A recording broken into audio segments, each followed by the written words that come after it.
자, 여러분 안녕하세요. 대한민국 국민 모두의 희망인 공인중개사 자격증 시간 알아보는 시간이죠. 지난 시간에 우리가 부동산 중개사의 시험의 특징, 그렇죠? 그래서 과락 부분에 평균 60점 이상 이런 부분이 있었다는 거죠. 그 다음에 상대평가가 아니라 절대평가다. 그래서 고득점 할 수 있는 과목과 좀 처지는 과목을 우리가 믹스할 필요가 있다. 그래서 평균 60점 이상만 받으면 할 수 있는 절대 평가의 부분이다라는 거죠. 그렇죠. 그래서 그러한 시험의 특징을 했고, 그 다음에 자격증 누가 필요한 거 많았었잖아요. 당연히 공인중개사님들 필요하죠. 그 다음에 수익성 있는 물건을 찾기 위함이다. 즉 재테크 하실 분들을 꼭 해봐야 된다. 부동산 거래를 함으로써 어떠한 부분에 부담감을 줄일 수 있고, 그리고 수익성 있는 부분이 어떤 게 수익성인가 부분을 우리가 알 수 있다는 거죠. 그 다음에 자기의 재산, 즉 수익성 있는 부분, 재테크, 자기 관리, 재산 관리를 하기 위한 부분, 이런 부분까지 이제 해봤고요. 이번 시간은 뭐냐면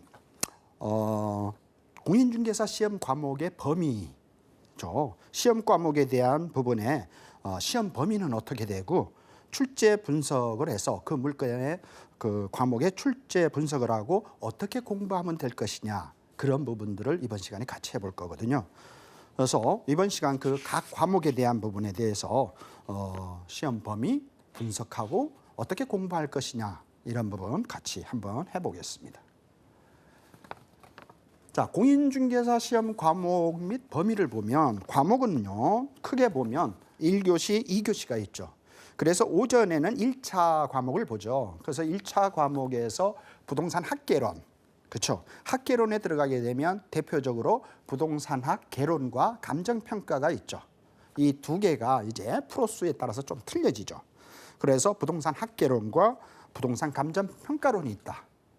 그 다음에 이제 두 번째가 이제 민법 및 민사특별법 중에 부동산 중개에 관련된 규정이 있다라는 거죠. 그 부분을 이제 나누면 민법, 그렇죠? 그 민법 안에는 총칙 편중의 법률 행위를 한다는 거죠. 법률 행위의 부분에 대해서만 시험을 내겠다는 거죠. 그 다음에 칠권에 대해 제외를 한 물권법, 물권법이 뭐냐는 거죠. 채권법, 물권법인데 물권법을 민법 범위에 놓겠다. 그 다음 세 번째가 계약법 중에 총칙, 매매, 임대차에 대한 부분을 이제 민법 범위로 놓겠다는 거죠. 그러니까 딱 정해져 있어요. 민법 안에서는 이 세 가지의 부분에 대해서만 시험을 보겠다는 얘기입니다. 그 다음에 민사특별법의 범위죠. 그래서 임대차보호법의 대표적인 주택임대차보호법과 상가건물임대차보호법 두 개 당연히 들어가겠죠. 그 다음 두 번째가 집합건물의 소유 및 관리에 관한 법률이다라는 거죠. 집합건물의 소유 및 관리에 관한 법률. 그 다음 세 번째가 가등기 담보. 그 다음에 가등기 담보에 대한 법률, 이런 부분. 그 다음 네 번째가 부동산 실권리자 명의 등기에 관한 부분. 그래서 민사특별법의 범위는 요 네 가지 안에서 이제 시험을 내겠다. 이게 바로 1교시의 1차 시험이죠. 그래서 이제 2차는 뭐냐면 공인중개사 법령, 공인중개사법이죠. 그 다음에 실무죠. 그래서 개업공인중개사, 공인중개사 업무 및 부동산 거래 신고에 관한 법률이 뭘로 바뀌었다 그랬죠? 그렇죠. 공인중개사법으로 바뀌고 부동산 거래 신고에 관한 법률이 둘로 나눠졌죠. 그래서 공인중개사법하고 중개실무 한 파트하고, 그 다음에 부동산 거래 신고에 관한 법률, 그렇게 해서 공인중개사법, 거래 신고에 관한 법률, 그 다음 중개실무, 이 내용 안에서 내겠다는 거죠. 그 다음에 공법 있죠. 공법 중에 부동산 중개와 관련된 규정을 내겠다는 거죠. 그래서 국토계획 및 이용에 관한 법률, 그 다음에 도시개발법, 세 번째가 도시 및 주거환경정비법, 네 번째가 주택법, 다섯 번째가 건축법입니다. 그 다음에 여섯 번째가 농지법이죠. 그래서 이 공법이 사실은 좀 많아요. 그런데 여러분들이 참고로 이해를 하실 부분은 법은 오히려 중개사 공부할 때 법은 쉽습니다. 왜? 일단 법만 딱 체크를 해놓으면 돼요. 그런데 이따가 말하겠지만 개론 같은 것들이 상당하게 힘듭니다. 쉬운 것 같죠. 그런데 그렇진 않다는 거예요. 자, 그렇게 해서 이 공법 너무 부담 갖지 말라는 얘기죠. 그 다음에 2차 시험 두 번째 2교시가 뭐냐면 부동산 공시에 관한 법령.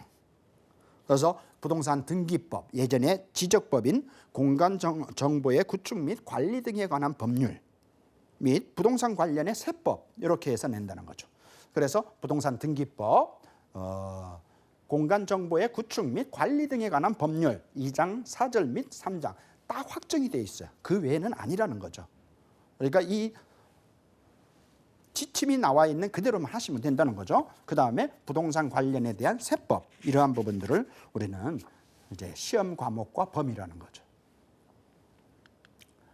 자, 그러면 이 부분을 좀 더 상세하게 하기 위해서 중개사 시험의 범위와 출제의 비율을 이제 공부하는 방법을 배워보자는 거죠. 어디다가 이제 몇 프로가 나오고 어느 쪽은 몇 프로냐. 그러면 그 부분에서 유불리를 따져서 어느 쪽이 내가 좀 더 잘한다. 그러면 그쪽에 고득점을 하라는 얘기죠. 그래서 그런 부분으로 알아보겠다는 거죠. 자, 그래서 1차 시에 부동산 학계론이 85%라는 거예요. 학계론. 부동산 감정평가론 15%예요. 사실 감정평가 부분이 그렇게 만만치 않아요. 그러니까 쉽게 말해서 어떻게 해요? 절대평가니까 학계론만 100점 맞으면 85점이에요. 너무 쉽죠? 그러나 그렇게 쉽지 않다는 거죠. 왜냐? 개론 부분이 있다. 공부하는 방법에서 다시 설명을 할 거예요. 왜 힘든지를. 이제 그런 부분을 알 수 있다는 거죠. 그래서 이제 감정평가가 15%다. 이걸 어떻게 우리가 조정하느냐 이런 부분 보자는 거죠. 그 다음에 민법 범위의 총칙, 아까 말했지만 물권법, 계약법 중 총칙 또 매매, 교환, 임대차, 부동산 중개와 관련이 있는 거죠. 이런 부분은 85% 내외다라는 거죠. 그리고 민사특별법의 범위, 주택임대차, 상가건물 임대차, 집합건물 소유에 관한 법률이라든지 가등기 담보 법률, 부동산 실권리자의 명의에 대한 법률 이게 15%다라는 거죠. 그런데 이제 저는 공인중개사 시험에 이런 과목을 설명을 하고 저는 중개사법도 강의를 하지만 공인중개사 실무를 해보면 실무 쪽에 가보면 우리 중개사님들이 이런 그 출제 범위보다는 나중에 어느 쪽 중개 실무하고는 민사특별법의 범위 중에 주택임대차와 상가임대차법을 별도로 꼭 공부를 하셔야 됩니다. 왜? 중개업과 관련된 시험을 낸다면서 민사특별법에서 주택, 상가임대차보호법을 너무 부분이 약하다는 거예요. 사실은. 이 네 가지를 갖고 15% 하다 보면 주택, 상가임대차보호법이 그렇게 시험을 많이 낼 수가 없어요. 그런데 사실은 실무에 가서 우리가 중개업 현장에 사실은 지금 타이틀이 뭐예요? 중개업 현장에 필요한 내용들을 시험 내겠다라고 분명히 언급을 하고 있단 말이죠. 그런데도 불구하고 실무의 부분하고는 조금 괴리가 있다. 그러한 부분들이 중개사님들이 나중에 중개업 현장에서 발생할 수 있는 일들이 뭐냐? 중개사고의 부분이라는 거죠. 그거는 나중에 이제 중개사고의 부분에서 강의를 할 거고요. 어떻든 이 과목에서 이렇게 된다는 걸 미리 여러분들 이해해 놓으시면 좋겠다. 이런 과목인데 나중에 실무에 가면 이게 더 필요한 부분이구나라고 얘기를 해드린다는 거죠. 그래서 여기에서도 마찬가지로 민법의 범위를 많이 하면 특히 여기에서 법률행위 이런 거보다는 총칙 중에 매매, 교환, 임대차의 부분에서 중점적으로 하시면 85% 된다는 거죠. 그렇게 해서 85% 내외고 그 다음에 민사특별법의 범위에서 이렇게 15%다. 그래서 어떻게 여러분들이 점수를 배정, 그래서 이런 내용을 알아야 이제 내가 어떻게 공략해 갈 것이냐를 알 수 있다는 거죠. 그래서 이런 부분에서 여러분들이 할 필요가 있고요. 2차 시에 들어가면 공인중개사법이죠. 그 다음에 부동산 거래 신고에 관한 법률. 그러니까 옛날 공인중개사 업무와 부동산 거래 신고에 관한 법률 두 가지를 우리가 분리해서 공인중개사법으로 만들었고 부동산 거래 신고에 관한 법률 이 부분이 70%다라는 거죠. 그리고 중개실무가 30%. 사실 이것도 아까 민사특별법의 주택임대차 상가임대차 보호법하고 대동소이한 말입니다. 사실은 실무 부분이 나중에 이제 더 많이 해야죠. 그래서 여러분들이 합격을 하면 나흘간의 실무 교육을 받으라는 이유가 여기에 가서 중개 실무의 부분을 교육받으라는 겁니다. 그래서 여러분들은 어떤 분들은 그런 얘기 하시는 분이 있어요. 힘들게 자격증 땄는데 무슨 또 나흘간의 교육이에요. 이런 얘기 하시는 분들이 있어요. 그런데 그거는 이론의 부분, 자격증을 위한 공부였고요. 항상 제가 말했듯이 이제 여러분들이 힘들게 자격증을 따서 업무를 해서 돈을 벌겠다라고 생각을 한다면 또 그 시장은 별도의 시장이 있다라는 거. 그래서 여러분들이 이런 기회에 그런 부분이 있구나 알았으면 좋겠다는 거죠. 그 다음에 그 국토 이용이죠. 국토 계획 및 이용에 관한 법률. 그 다음에 도시개발법. 그러니까 이 1차에는 두 가지죠. 공인중개사법하고 실무가 있고 공법이 있단 말이죠. 그 공법 안에 지금 도시계획의 이용에 관한 법률, 그 다음에 도시개발법, 도시 및 주거환경정비법, 그리고 주택법, 5번째 건축법, 6번째 농지법. 그런데 저는 여기에는 딱 이렇게 나와 있는데 올해 여러분들이 이 지금 제 강의를 제가 하는 얘기, 즉 여러분들이 시청하시는 분들은 공부 만약에 하시겠다면 여기에서 공법에서는요 도시재생에 대해서도 잠깐 공부해 놓을 필요가 있어요. 올해 만약에 시험 본다면 도시재생에 대한 부분도 출제될 확률이 있다. 저는 이렇게 봅니다. 그래서 이런 부분에서 도시 및 주거환경정비법 내에 도시재생 쪽으로 출제가 될 것이다 라고 저는 생각을 합니다. 그래서 그렇게 보시고요. 그 다음에 2차 시험에 들어가면 부동산 등기법이 있죠. 부동산 등기법. 그 다음에 자주 말하는 예전에 지적법이 이제 공간 정보 구축 및 관리 등에 관한 법률로 해서 이렇게 30%, 30%, 세법 40%죠. 그러면 여기에서 그러면 과목별 부분은 어떻게 할 것이냐. 1차 시험에 개론이 좀 쉽게 보여요. 개론이. 그런데 공부할수록 힘든 게 또 개론이에요. 그리고 문제는 이 1차 시험에서 한 해는 학개론을 힘들게 내고 한 해는 민법을 힘들게 내요. 그 이유는 뭘까요? 그렇죠. 일단 과락을 어느 정도 정리시키겠다는 거예요. 그러니까 뭐예요? 한 해는 학개론, 민법 이렇게 돌아가면서 한 번씩 한다는 거죠. 뭐 2차에 가서도 또 그런 경우들이 있고요. 그래서 여러분들이 교재를 보다 보면 몇 회에는 뭐가 이렇게 된 부분도 있다는 거죠. 그래서 그런 내용도 참고로 알아놓을 필요가 있다는 거죠. 그리고 특히 민법은 남성분들은 쉽게 처음에는 아주 접근해요. 왜? 들어봤던 얘기들이 너무 많으니까요. 그런 게 하다 보면 공부하다 보면 어떻게 되느냐? 엄청나게 힘들어요. 왜? 민법만이 아니라 그 민법에 대한 판례가 있다는 거죠. 그러니까 예전에는 시험이 예전 시험과 지금 시험이 차이점 간단히 얘기하라면 이거예요. 예전에는 타이틀만 갖고 시험을 냈어요. 그런데 지금은 타이틀만 알아서는 안 돼요. 디테일하게 들어가야 된다는 거예요. 그래서 중개사 시험이 점점 힘들어지고 있고 그 다음 또 뭐를 해야 되냐면 민법 같은 거는 예시 우리 오지선다형이었잖아요. 오지선다형에 예시가 글이 너무 많은 거예요. 그러니까 어떻게 한 번 읽고 답을 딱 찾아낼 정도로 공부하셔야 돼. 만약에 2번, 3번 읽었다. 이건 시간 오버돼서 안 돼요. 민법의 공부는 아주 이런 부분이세요. 그러니까 민법은 책을 보고 책의 정확한 법은 제가 뭐라 그랬어요? 법 공부는 아예 쉽다. 원칙이 딱 있단 말이죠. 원칙만 아시면 된다.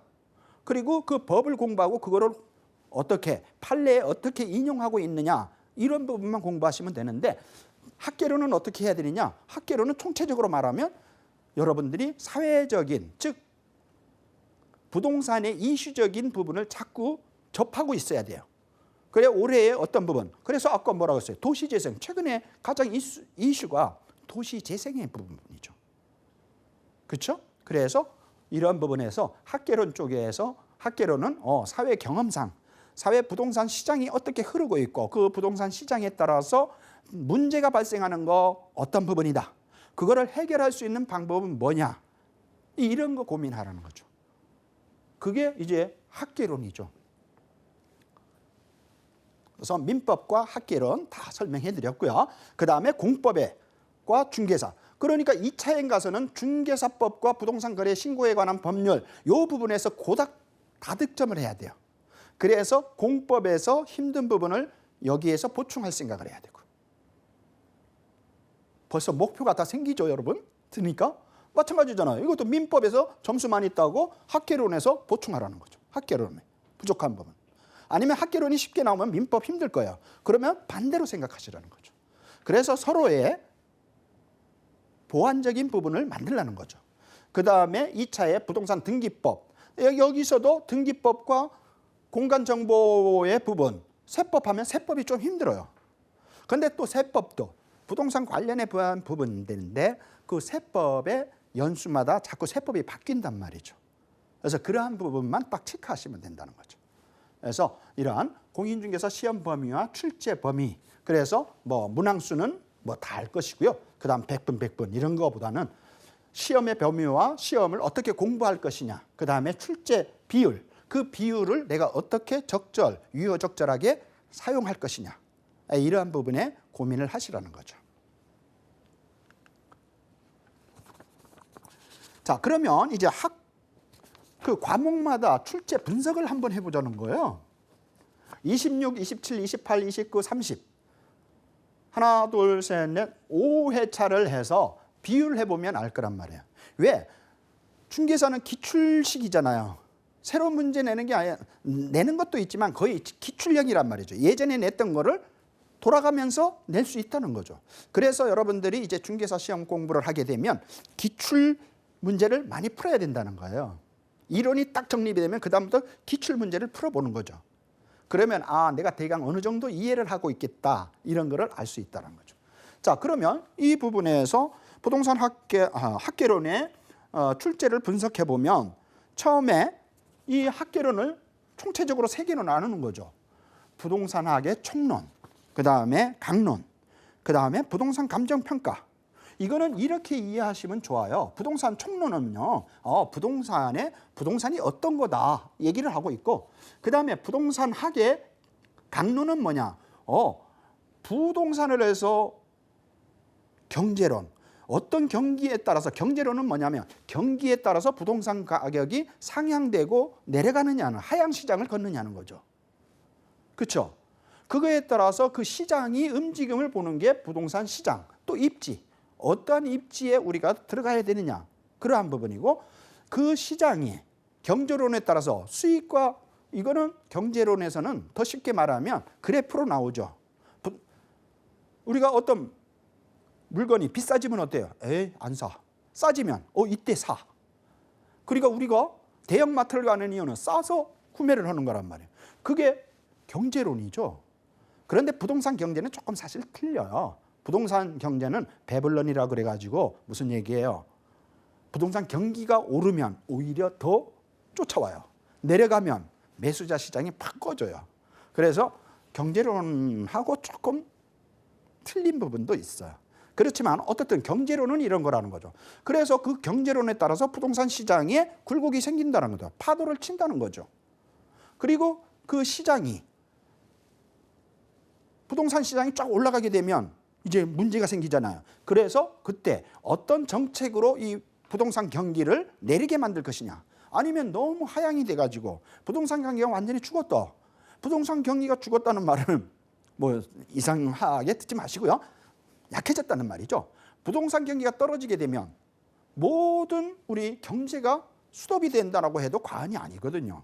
부동산 산업과 뒤따르는 산업들이 너무 많기 때문에. 그랬을 때는 정책으로서 어떻게 부동산 시장을 부양시킬 것이냐 하는 게 정책론이에요. 자, 그러면 그 정책에 따라서 투자는 어떻게 해야 되느냐? 부동산 투자론이란 말이죠. 이렇게 이해를 하시면서 이 강론을 배우면 쉽다는 거죠. 그러면 그 투자를 하는데, 투자를 할 때 내 돈으로 할 것이냐, 아니면 대출을, 론을 일으킬 것이냐는 거죠. 그렇죠? 그런데 투자 비율을 어떻게 할 것이냐, 나의 자기 자본을 100%로 할 것이냐, 100% 하실 분은 없겠죠. 50%의 론을 해서 요새 이율이 싸니까 그걸로 한번 해볼까? 이런 게 되는 거죠. 바로 이런 부분이죠. 그래서 금융원. 그 금융에 따라서 이 부동산을 어떻게 개발하고 관리할 것이냐. 이렇게 하면 여러분 부동산학의 개론을 다 이해하는 거예요, 여러분. 강론 이거였구나. 부동산 경기에 따라서 하고 그 경기가 올랐다 내렸다 하는 거를 시장을 어떻게 제어하고 어떻게 부양시킬 것이냐 정책이다. 그 정책에 따라서 어떻게 투자할 것이냐. 그 투자를 할 땐 내 돈으로 할 것이냐 아니면 대출을 받아서 논을 일으킬 것이냐는 거죠. 그리고 그거에 따라서 그러니까 금융론을 알아야 되고 그 금융에 따라서 내가 매수를 하면 저걸 어떻게 개발을 시키고 관리를 어떻게 할 것이냐. 이게 부동산 강론이죠. 그래서 총론과 강론 이런 부분이다. 그 다음에 감정평가에 들어가니까 감정평가의 기초 이론, 그 다음에 감정평가의 방식, 그 다음에 부동산 가격 공시제도 이런 게 있다는 거죠. 그러니까 여기서도 이제 어떻게 제가 아까 전에 표로는 뭐를 했어요? 부동산학과 감정평가를 했을 때 감정평가가 15%, 여기가 85%니까 이쪽에 해서 해야 된다. 지금 이거를 더 디테일하게 그 부분을 나눴단 말이죠. 그렇게 했을 때 회차별로 몇 회가 나왔다. 그러면 가장 많이 나오는 게 뭐냐? 강론이라는 거야. 그래서 제가 강론을 아까 설명을 쫙 벌써 다 여러분 어떻게 보면요. 강론 다 이해했어요. 부동산 학개론을. 학개론이 구성이 이렇게 되고 학개론 공부할 때 이런 생각으로 하면 되겠다. 벌써 여러분 감 잡으셨을 거예요. 그래서 안 되면 시청 여러 번 하시면 돼요. 반복으로 보시면 여러분 이 개념 정리만 잘하면요. 이 시험은 반은 성공이에요. 정리가 다 됐잖아요, 사실. 그러한 부분이죠. 그렇게 해서 우리가 볼 수 있고요. 그 다음에 여기에서 이제 배점 관리를 어떻게 할 것이냐의 문제죠. 배점 관리를. 그래서 학개론의 출제 분석을 해봤고요. 그러면 학개론은 뭐냐? 아까 말했듯이 부동산을 공부하기 위해서 이론적 근거가 되는 기초학문인데 이 출제의 특징은 아까 제가 광론 얘기했잖아요. 대부분 부동산학에서는 경제론, 시장론, 정책론, 투자론, 금융론, 개발관리론 등 각 강론에서 가장 많이 출제되고 있다. 그 부분이 아까 이런 얘기죠. 다시 돌아오면. 강론에서 다 나오잖아요. 76.5%인데요. 뭐. 그러니까 이거 하면 개론 다 끝나는 거죠. 그래서 최근 시험 패턴도 최근 시험의 부동산 학개론의 난이도가 높아지고 있다는 거죠. 그래서 계산 문제도 출제가 되고 있다는 거죠. 그래서 2차 과목과 연계해서 공부할 필요가 있다. 이거를 학개론을 하게 되면 2차 과목하고도 연계가 된다는 거죠. 그래서 또한 감정평가론 부분도 15% 내외가 출제되고 있다. 그래서 특히 부동산 학개론은 부동산 전반에 대한 평가이고 새로운 문제들이 출제되는 경향이 있기 때문에 부동산과 사회 경제 현상에 대한 이해의 폭을 넓혀야 될 필요가 있다. 그래서 여러분들이 뭐를 신문의 사회면이라든지 그렇죠? 우리 방송에 이제 사회면 같은 거를 자주 보시라는 거예요. 그러면 여러분들이 이 학개론에 대해서 집중적으로 부동산 쪽에 이런 얘기를 하고 있다. 올해 이게 학개론에 시험 나올 수도 있겠네. 감 잡을 수 있다는 얘기죠. 그래서 부동산 학개론은 기출문제의 선행학습과 더불어서 이해 중심의 부분으로 하는 게 좋겠다. 그래서 이 출제 특징을 본 거죠. 출제의 특징. 그래서 이런 특징을 본다면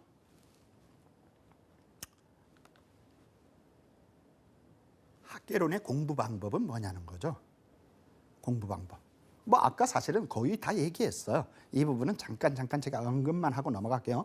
동차 시험에 합격하는 것이 가장 좋은 방법이다. 동차 같은 1, 2차.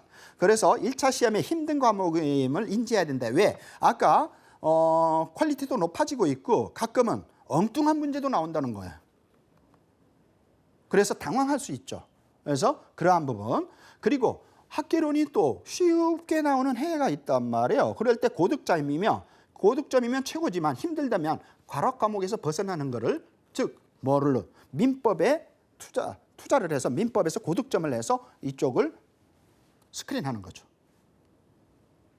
그리고 시험 연도에 따라서 출제 경향이 다른다는 점. 그렇죠? 아까 뭐라 그랬어요? 연도에 따라서 위내림이 있다는 거죠. 그 다음에 감정평가는 어떻게 할 것이냐. 출제 문제보다 상대적으로 합승량이 많습니다. 양이 많습니다. 그래서 시간 조정을 할 필요가 있다. 이 15점에 목숨 걸 필요가 없다. 왜? 절대평가이기 때문에. 상대평가면 어떻든 많은 고득점을 해야 되지만 항상 중개사 시험은 절대평가라는 걸 잊지 마시라는 거예요. 그래서 출제가 많은 감론 부분을 통한 전략적으로 집중과 선택을 할 필요가 있다. 이렇게 볼 수 있겠죠. 그래서 학계론 부분 봤고요.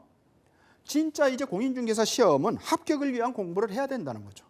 그러니까 합격을 위한 공부가 뭐예요? 아까 그래서 비율로 그 과목에서 또 들어가서 그 과목에 어떤 부분들이 돼 있는지 이런 거를 그래서 우리가 다 본 거죠. 그래서 합격을 위한 공부를 하자라는 거죠. 그 합격을 위한 공부는 어떻든 첫째, 기본 개념 정리. 그 다음에 기출문제를 풀고 그 기출문제에서 안 풀리는 문제들을 어떻게 내가 공부를 다시 해서 그 부분으로 이제 점수에 100점이 나오면 어느 과목이 고득점이 된다. 어느 과목이 지금 문제가 있다는 거 빨리 이제 취사 선택을 해서 여러분들이 그 부분만 교정하시면 되겠다는 거죠. 그 다음 두 번째는 아까도 말했듯이 중개사 시험은 상대평가 절대 아닙니다. 그러니까 고득점 했다고 나와서 제가 중개사님들 강의하면서 그러죠. 100점 맞으신 분 해보면 100점은 없어요. 그런데 90점 이상은 있어요. 보면. 그럼 뭐라 그러게요? 축하한다는 말은 해요. 그런데 속으로는 상당하게 고생하셨구나.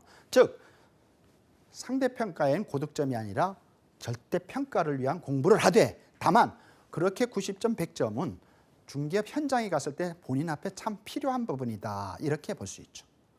그 다음에 멀리 가려면 같이 공부를 하셔야 됩니다. 그리고 마지막 네 번째는 자기와의 싸움입니다. 자기와의 싸움을 어떻게 갈 것이냐. 이런 부분까지 이제 살펴봤습니다. 이렇게 해서 이번 시간 이러한 부분을 갖고 여러분하고 같이 공부를 해봤습니다. 시청하신 여러분 대단히 고맙습니다.